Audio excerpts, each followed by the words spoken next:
Reflection of light. Class 10th physics में अभी आपके सिलेबस में पहले इलेक्ट्रिसिटी होता है किसी बुक में, किसी में लाइट होता है।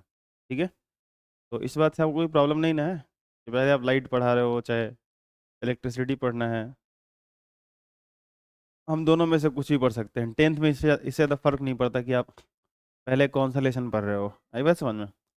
तो रिफ्लेक्शन ऑफ लाइट, इस चैप्टर के अंदर सबसे पहले आपको एक चीज़ समझनी पड़ेगी कि रिफ्लेक्शन ऑफ लाइट का जो एक टर्म्स है, एक छोटा सा टॉपिक है इस चैप्टर का। भले रिफ्लेक्शन ऑफ लाइट सीबीएसई में या बिहार बोर्ड में ये चैप्टर का नाम दे दिया गया है, लेकिन एक्चुअल में क्लास 12th में जब आप पढ़ोगे तो रिफ्लेक्शन ऑफ लाइट नाम का कोई चैप्टर नहीं है। वहाँ पे चैप्टर का आपको नाम मिलेगा री ऑप्टिक्स, वेव ऑप्टिक्स, ऑप्टिक्स नाम से आपको सुना जाएगा। तो बेसिकली लाइट के बारे में जब भी आप कुछ भी डिस्कस करते हो, कुछ भी पढ़ते हो, तो फिजिक्स का एक ब्रांच है जिसको हम क्या कहते हैं, ऑप्टिक्स कहते हैं। क्या डिस्कस करेंगे बोलो? हाँ, क्योंकि जो रिफ्लेक्शन ऑफ लाइट है ये एक टॉपिक है, छोटा सा एक टॉपिक है आपके पूरे ऑप्टिक्स का। ऑप्टिक्स फिजिक्स का एक ब्रांच है जिसके अंदर आप लाइट के विषय में पढ़ते हो। आई बात समझ में? पढ़ो। The branch of physics in which we study about propagation और transmission and properties of light rays is called optics. आप ऐसे भी कह सकते हो कि that branch of physics in which we study about propagation and characteristics of light. जब light transmit होती है, पहली चीज़ तो प्रोपगेशन और ट्रांसमिट वर्ड जो होता है इसका मतलब समझते हो? मुझे लगता है क्लास 9th में आपने एक वर्ड पढ़ा है मोशन, और मोशन को आप अच्छे से समझते हो। उसका मतलब क्या होता है कि कोई एक बॉडी एक पॉइंट से दूसरे पॉइंट पे जाती है तो हम क्या बोलते हैं, बॉडी मोशन में है। सही बोलो। या जो फ्रेम ऑफ रेफरेंस होता है उसके रेस्पेक्ट में या टाइम के रेस्पेक्ट में जब किसी बॉडी का लोकेशन चेंज होता है तो हम कहते हैं बॉडी क्या है, मोशन में है। तो आपको मोशन वर्ड तो समझ में आती है कि मोशन आप कहाँ यूज़ करते हो। सेम है ट्रांसमिशन, सेम है प्रोपागेशन। तो ट्रांसमिशन वर्ड भी मोशन के लिए यूज़ होता है, लेकिन जब बड़ी बॉडी, बड़ी बड़ी चीज़ें चलती हैं ना, जैसे कार, बस, ट्रक, तो इन सब के लिए आप ट्रांसमिशन या प्रोपागेशन वर्ड नहीं यूज़ करते। जब बहुत छोटी कोई चीज़ चलती है, जैसे इलेक्ट्रॉन का मोशन हो गया। आई बात समझ में? इसका मोशन हो गया। जैसे इलेक्ट्रॉन को आप कहीं प्रोजेक्ट कर रहे हो, फेंक रहे हो, तो अब इलेक्ट्रॉन चल रहा है तो उसको आप मोशन नहीं कह सकते। लाइट सन से चल के अर्थ तक आ रही है, तो उसकी स्पीड इतनी ज़्यादा है, वो एनर्जी है। तो जब एनर्जी कहीं से चल के कहीं पे जाती है, जब कोई बहुत छोटा पार्टिकल बहुत हाई वेलोसिटी से कहीं जाता है, तो उसके आने जाने को हम कहते हैं ट्रांसमिशन। क्या कहते हैं बताओ?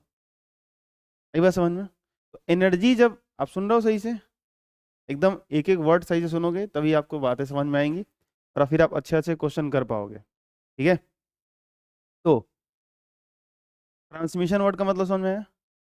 जब एनर्जी या किसी प्रकार का वेव, अगर आपको जैसे कहीं आपको सुनाई दिया sound wave, light wave, electromagnetic wave, आपको सुनाई दे दे कि गामा वेव, एक्सरे, इंफ्रारे, इस तरह कभी भी आपको वेव अगर सुनाई दे, तो वेव कहीं से चल के कहीं पे जाती है, तो उसके आने जाने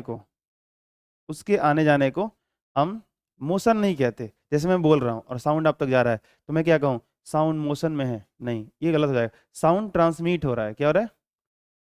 साउंड क्या हो रहा है? साउंड एनर्जी, चाहे एनर्जी है। सोचो जैसे मान लो कि ठंड का मौसम है, आप आग जलाकर बैठे हुए हो, वहां से हीट चल के आ रही है, आ रही है। आप ऐसे हाथ करके रखे, उधर से हीट चल के आ रही है, आपको गर्मी का एहसास हो रहा है, आप महसूस कर रहे हो कि हाँ हाँ क्या बात है, यही है जो जान बचा। तो मैं क्या कहूँगा कि हीट वहां से, जहां से वो लकड़ी जल रही है वहां से हीट मोशन में है और आपके तरफ मोशन में आ रही है? नहीं, हीट ट्रांसमिट हो रही है। क्या हो रही है? हीट का ट्रांसमिशन हो रहा है, एनर्जी का ट्रांसमिशन होता है। तो जहां भी एनर्जी खासकर एक पॉइंट से दूसरे पॉइंट तक चल के जाती है, तो उनके आने जाने के लिए हम एक वर्ड यूज करते हैं, क्या? ट्रांसमिशन। सही बात समझ में? कोई दिक्कत? तो ये ध्यान रखना आप।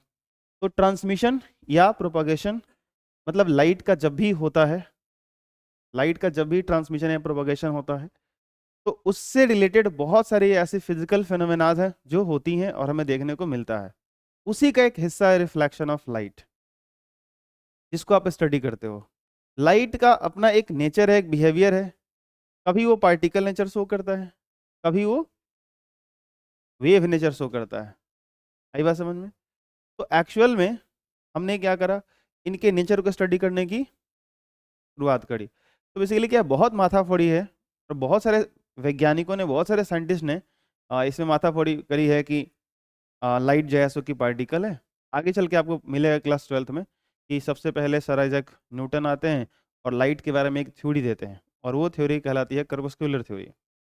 और उन्होंने बोला कि लाइट के अंदर ही, जो लाइट यहाँ इधर से बल्ब से निकल रहा है, वहाँ से जो लाइट निकल रही है, इसमें छोटे छोटे छोटे छोटे पार्टिकल्स हैं। और उसको न्यूटन ने नाम रख दिया, उसका नाम रखा कर्पस्क्यूल्स। क्या नाम रखा? कर्पस्क्यूल्स नाम रख दिया। बोला कि लाइट छोटे छोटे पार्टिकल से मिलके बने होते हैं, इनके अंदर पार्टिकल्स होते हैं। आप टॉर्च जला रहे हो, उसमें से पार्टिकल निकल रहे हैं।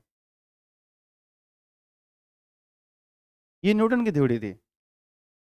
और बहुत सारे उससे सवाल पूछे गए, तो हर सवाल का वो आंसर करते गए कि रिफ्लेक्शन ऑफ लाइट के लॉज प्रूफ करो, कलर होते हैं उसको प्रूफ करो, हर चीज को। बहुत सारी ऐसी फिनोमेना होती है, डिफ्रैक्शन होता है, इंटरफेरेंस होता है। इस आप सुनोगे तो आपका दिमाग भी हिल जाएगा, सर ये क्या होता है। डिटेल में नहीं जाना अभी हम लोग को, लेकिन बहुत सारी ऐसी चीजें हैं जिसको सर आइजैक न्यूटन से बोला गया कि आप अपनी इस थ्योरी से आप प्रूफ करके दिखाओ। तो बहुत ऐसी घटनाएं हैं, बहुत ऐसे फिनोमेना हैं जो आप लाइट को पार्टिकल अगर मानते हो तो उससे प्रूफ नहीं होता, और फिर वो थ्योरी फेल कर जाती है। उसी के थोड़े 3 साल या 4 साल के आसपास ऐसा हुआ था कि एक हाइगेंस थ्योरी आई। वो कहता है कि लाइट पार्टिकल है ही नहीं, लाइट एक वेव है। क्या बोला? लाइट एक वेव है। और कैसी वेव है? तो बोला मैकेनिकल वेव है। बेसिकली वेव जो होती है एक मैकेनिकल और एक इलेक्ट्रोमैग्नेटिक वेव होती है। अभी इलेक्ट्रोमैग्नेटिक वेव क्या है, अभी सबसे कुछ आपका लेना देना नहीं है, बट मैं एक इंट्रोडक्शन दे रहा हूँ कि आप समझो ये बात कि लाइट के बारे में बहुत सारे अलग अलग अलग साइंटिस्ट आते हैं और अलग अलग अपना कॉन्सेप्ट देते हैं। तो हाइगेंस ने अपनी बहुत सारा पोथा पतड़ा लिख के दे दिया, बोला कि लाइट भाई वेव है आपका। और उसके थ्योरी से बहुत सारी चीज़ें प्रूफ हो जाती हैं जो न्यूटन के थ्योरी से नहीं होती हैं, वो हाइगेंस के थ्योरी से प्रूफ हो जाती हैं। दुनिया मानने लगती है कि लाइट वेव है। फिर कुछ ऐसी घटना है जो हाइगेंस की वेव थ्योरी प्रूफ नहीं कर पाती है। तो एक जेम्स क्लार्क मैक्सवेल आएंगे, वो कहते हैं कि लाइट वेव है लेकिन मैकेनिकल वेव नहीं है, इलेक्ट्रोमैग्नेटिक वेव है। और फिर ये बात समझ में आती है कि अरे ऐसा बात है, बोला, हाँ लाइट इलेक्ट्रोमैग्नेटिक वेव है। फिर उसके बाद जो है सो कि एक अल्बर्ट आइंस्टाइन का या बहुत सारे साइंटिस्टों ने इस पे काम करा है, और इसका एक रिजल्ट क्या मिलता है, फोटो इलेक्ट्रिक इफेक्ट आपको सुनने को मिलेगा। और फिर ये बात समझ में आती है कि लाइट पार्टिकल की तरह बिहेव करता है। लाइट का अगर अंदर पार्टिकल ने चलना हो तो ये जो हमको देखने को मिल रहा है फोटो इलेक्ट्रिक इफेक्ट, वो नहीं मिलेगा। फोटो इलेक्ट्रिक इफेक्ट क्या होता है बेसिकली, कि जैसे ऐसे सिंपल समझो कि मान लो कोई मेरे पास कंडक्टर है, मेटल का कोई रॉड है, आयरन का, एल्युमिनियम का, कोई ऐसा हमने रॉड लिया और लाइट लिया, लाइट, और लाइट को उस रॉड पे मैंने इंसिडेंट कराया, तो वहां से इलेक्ट्रॉन्स निकलते हैं उस मेटल सरफेस से। ये बड़ी अजीब बात है। और इसके आज इसको जब डीप में पढ़ोगे तो आपको पता चलेगा कि यहाँ पार्टिकल नेचर क्यों मानना जरूरी है। नहीं मानोगे तो प्रूफ ही नहीं हो पाएगा, या एक्सप्लेन ही नहीं कर पा सकते हो पार्टिकल फोटो इलेक्ट्रिक इफेक्ट को, जो अल्बर्ट आइंस्टाइन ने प्रूफ किया था। तो जाते जाते उन्होंने ये प्रूफ कर दिया कि लाइट के अंदर पार्टिकल नेचर होता है। तो आज के टाइम में हकीकत ये है, आपसे पूछा जाए कि लाइट, थोड़ा लाइट क्या है, पार्टिकल है या वेव है, हमने आज के टाइम में ये अडॉप्ट कर लिया है, लाइट के पास डुअल नेचर है। क्या बोलो? लाइट के पास डुअल नेचर है। मतलब light is a form of particle as well as wave. Light particle का भी फॉर्म है और वो वेव भी, दोनों है। वो दोनों का नेचर शो करता है।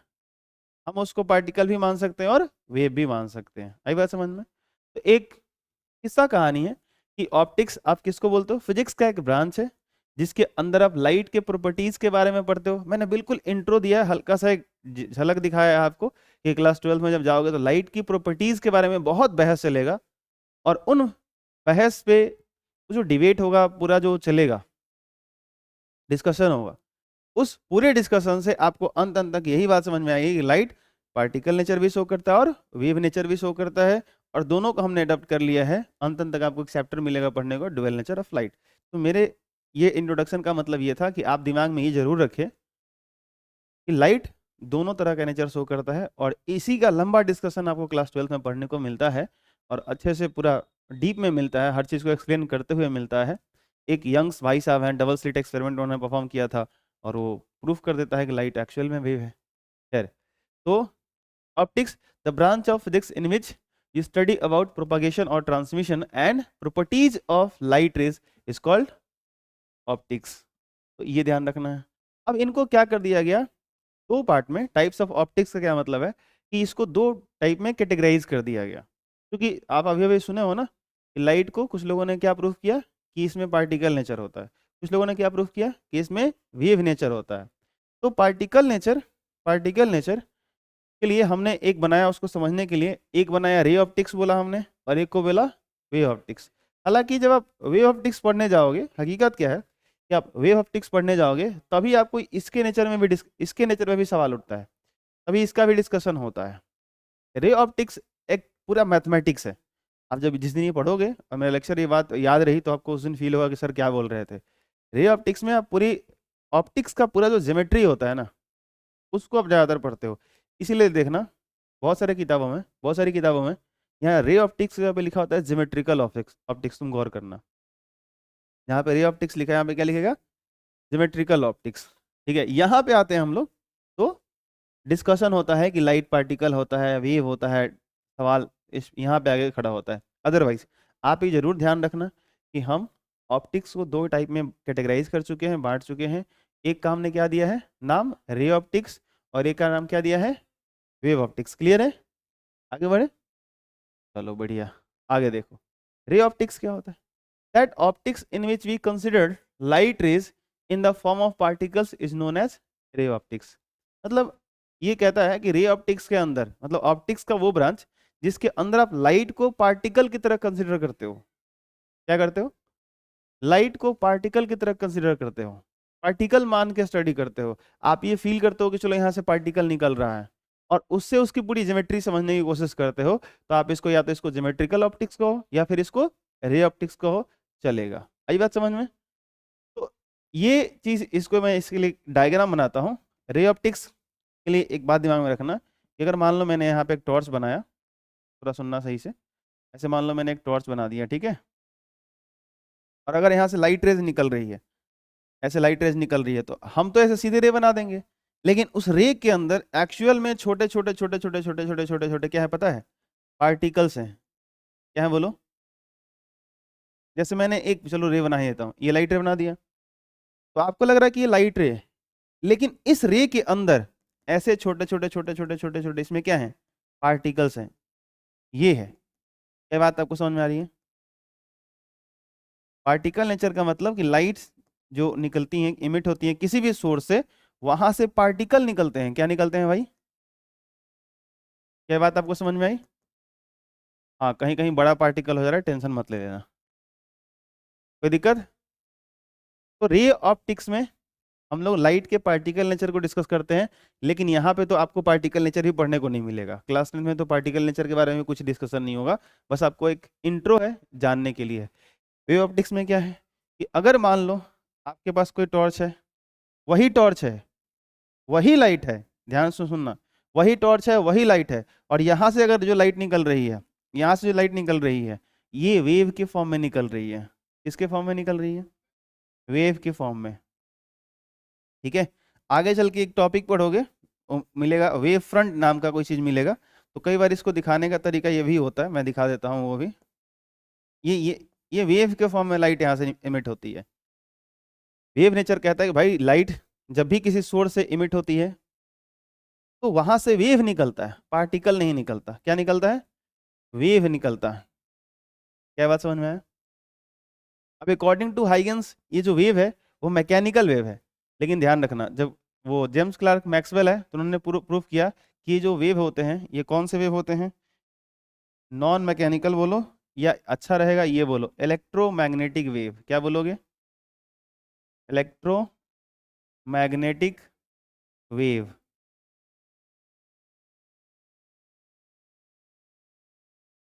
क्या बोलोगे बताओ जरा, इलेक्ट्रोमैग्नेटिक वेव, ध्यान रहेगा बोलो।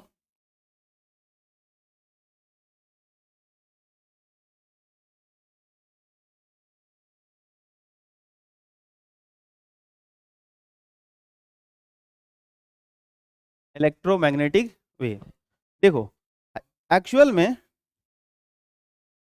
में कहानी ये है कि जब हाइगेंस ने लाइट को वेव माना और मैकेनिकल वेव की तरह कंसिडर किया, और मैकेनिकल वेव आपने अगर पढ़े हैं साउंड वगैरह, थोड़ा सा क्लास 9 वगैरह आपने पढ़ा है, तो उसमें जो है सो कि ये चीज़ आपको बताया गया होगा कि वो दो तरह के होते हैं, एक ट्रांसवर्स होता है, एक लॉन्गिट्यूडनल होता है। तो उसमें ये चीज़ें बताई गई कि जो ये वेव जो होता है लॉन्गिट्यूडनल होता है, ये मैकेनिकल वेव होता है, ऐसा कुछ। अब सवाल ये था कि लाइट सन से चल के अर्थ तक आती है, और सन से जब लाइट चल करके आती है अर्थ पे, तो मोस्ट ऑफ स्पेस वैक्यूम है, खाली है, कोई मीडियम है ही नहीं। तो सवाल ये किया गया कि भाई ऐसा अगर है तो फिर सन से अर्थ पे लाइट अगर आ रही है, इसका मतलब क्या है कि पूरे स्पेस में मीडियम फैला हुआ है।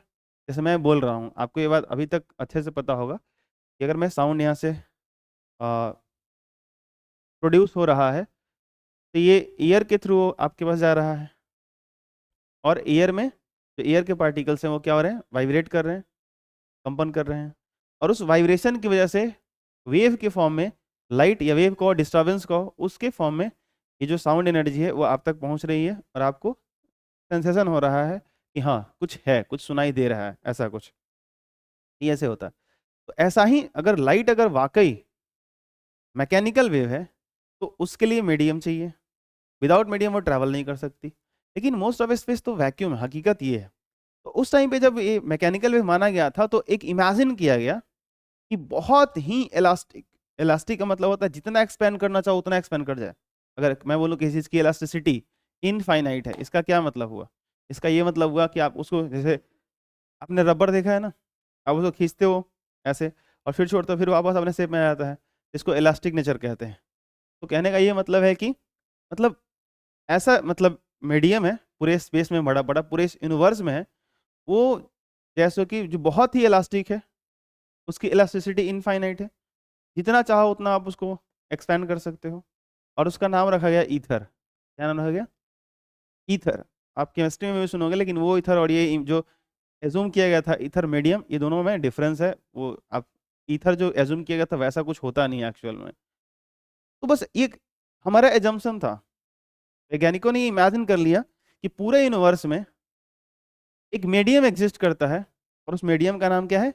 ईथर, जो बहुत ही इलास्टिक है। और उस मीडियम के थ्रू जो लाइट है वो आपका मैकेनिकल वेव के फॉर्म में सन से अर्थ तक आती है। लेकिन आज हम जानते हैं, हकीकत ये है कि स्पेस, मोस्ट ऑफ स्पेस क्या है? वैक्यूम है, खाली है, कुछ नहीं है। फिर लाइट तो ट्रैवल करती है। तो जो इलेक्ट्रोमैग्नेटिक वेव होती है, इलेक्ट्रोमैग्नेटिक वेव ये आपका वैक्यूम में भी ट्रैवल कर सकता है एज वेल एज मीडियम में, इन मीडियम। ये जो है सो कि electromagnetic wave travel in vacuum as well as in any medium. ये मीडियम में भी ट्रैवल कर सकती है और वैक्यूम में भी ट्रैवल कर सकती है। क्या बात आपको समझ में आई? ठीक है, ध्यान रखना। तो एक्चुअल में जब ये साबित हुआ, ये बातें बताई गई कि लाइट जो है इलेक्ट्रोमैग्नेटिक वेव है, तो इसके लिए मीडियम की जरूरत नहीं है, ये विदाउट मीडियम ही ट्रैवल करती है। तो मोस्ट ऑफ स्पेस जब वैक्यूम था वहां पे ये ट्रैवल कर सकते हैं, फिर कोई सवाल ही नहीं रह जाता। ये बात समझ में आई? हाँ, अब भाई साहब आप क्या पूछ रहे थे, आप पूछिए।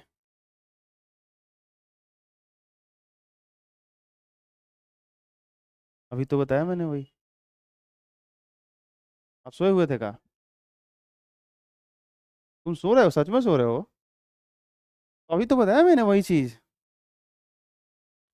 उसने कुछ पूछा मैंने, तो मैंने रिप्लाई नहीं दिया। क्यों नहीं दिया? इसीलिए नहीं दिया कि मुझे, मैं आने वाला था उस चीज़ पे, मैं धीरे धीरे आ जाऊंगा, ठीक है। हाँ, लेकिन जो डाउट लगे आप पूछना, बोलना, ठीक है। आई बात समझ में? कोई दिक्कत? तो लाइट वैक्यूम में ट्रेवल कर सकती है भाई, लेकिन मैकेनिक लाइट जब तक मैकेनिकल वेव है तब तक वैक्यूम में ट्रेवल नहीं कर सकती, क्योंकि उसके लिए मीडियम चाहिए था। तो पूरा कहानी सुना दिया।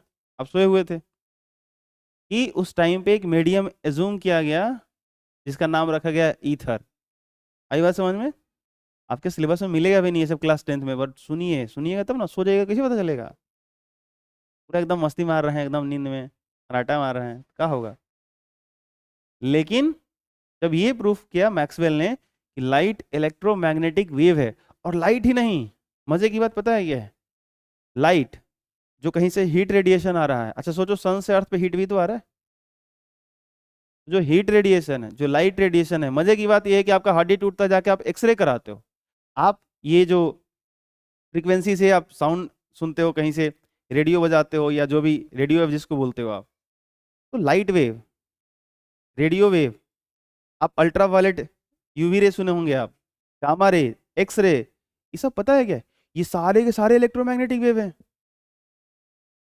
ये सारे के सारे इलेक्ट्रोमैग्नेटिक वेव है। आपकी जानकारी के लिए एक अच्छा सा इन्फॉर्मेशन दे रहा हूँ, संभाल के रखो। जितना सारा वेव आप ऐसे अलग अलग सुनते हो ना, मैक्सवेल का नाम ऐसे ही फेमस नहीं हुआ भाई। हाँ, तो मैक्सवेल साहब है ना, बहुत बड़ा तिकरम करा है भाई। पूरी इलेक्ट्रोमैग्नेटिज्म क्लास 12 का एक किताब पढ़ जाओगे, और वो कहता है कि भाई देखो पूरे इलेक्ट्रोमैग्नेटिज्म में, ठीक है, आप भले 400 फॉर्मूला पढ़ के आ रहे हो, लेकिन मैं आपको 4 फॉर्मूला दे रहा हूँ जिससे पूरा इलेक्ट्रोमैग्नेटिज्म सिमट जाएगा। 4 इक्वेशन दे रहा हूँ, 4 समीकरण दे रहा हूँ, उसमें से 4 इकट्ठा कर लिया, बोला 1 2 3 4, 4 इकट्ठा करेगा 4 दे देगा, तो बोला इन चारों से आप पूरा इलेक्ट्रोमैग्नेटिज्म पढ़ सकते हो, समझ सकते हो।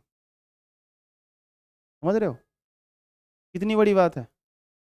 तो बड़ा अजीब है। खैर, ये जो है सो कि ये बात आपको समझ में आई कि लाइट के दो नेचर, एक पार्टिकल नेचर और एक वेव नेचर। समझ में आई?